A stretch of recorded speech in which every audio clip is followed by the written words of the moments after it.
Hi friends, welcome to honey Anu kitchen. ఇవాల్టి recipe వచ్చేసి ఆంధ్రుల స్పెషల్ రెసిపీ దిబ్బ రొట్టె. ఈ దిబ్బ రొట్టె టేస్ట్ మాత్రం చెప్పనక్కర్లేదు, చాలా చాలా టేస్టీగా ఉంటుంది.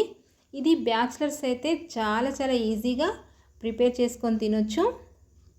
ఈ దిబ్బ రొట్టెను మనం బెల్లం పానకంలోని ముంచుకొని తింటే టేస్ట్ మాత్రం చాలా సూపర్గా ఉంటుంది. వేరే ఏ చట్నీకైనా కూడా ఇది చాలా బాగుంటుంది. ముందుగా ఒక 4 కప్స్ వచ్చేసి ఇడ్లీ పిండి తీసుకోండి. అందులో ఒక 2 టేబుల్ స్పూన్ జీలకర్ర వేసుకోండి. టేస్ట్కి తగ్గట్టు సాల్ట్ అనేది వేసుకోండి. వేసుకొని ఒకసారి మొత్తం కలుపుకొని కొంచెం మనకు గట్టిగా అనిపించింది అనుకోండి, కొద్దిగా మనకు వాటర్ అనేది పోసుకొని పిండి మొత్తం ఒక 2 మినిట్స్ కలుపుకోండి. మనము ఇడ్లీ పిండి ఏ విధంగా మనం ప్రిపేర్ చేసుకుంటామో సేమ్ అదే విధంగా ఈ పిండిని కూడా కలుపుకోవాలి.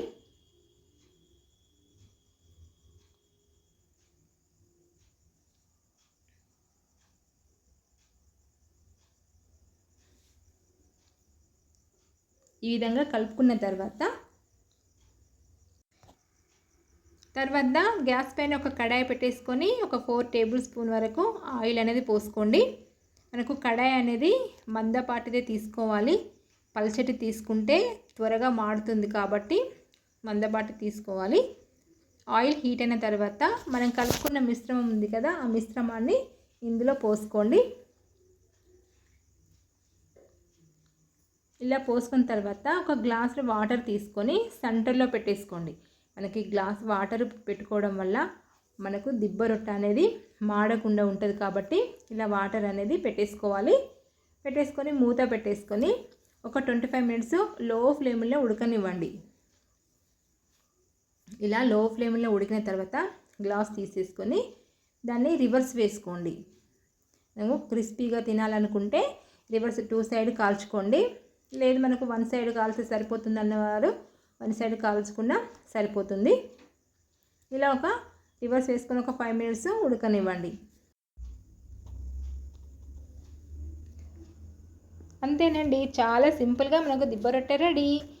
ఇది మనకు మార్నింగ్ బ్రేక్ఫాస్ట్లోకి తినొచ్చు. మనకు ఇడ్లీ తినడం బోరు కొట్టింది అనుకోండి, ఈ విధంగా దిబ్బ రొట్టె వేసుకొని తింటే చాలా చాలా బాగుంటుంది. దీనికి కాంబినేషన్గా అల్లం చట్నీ అయినా మనకు కొబ్బరి చట్నీ అయినా తీసుకున్న బాగుంటుంది.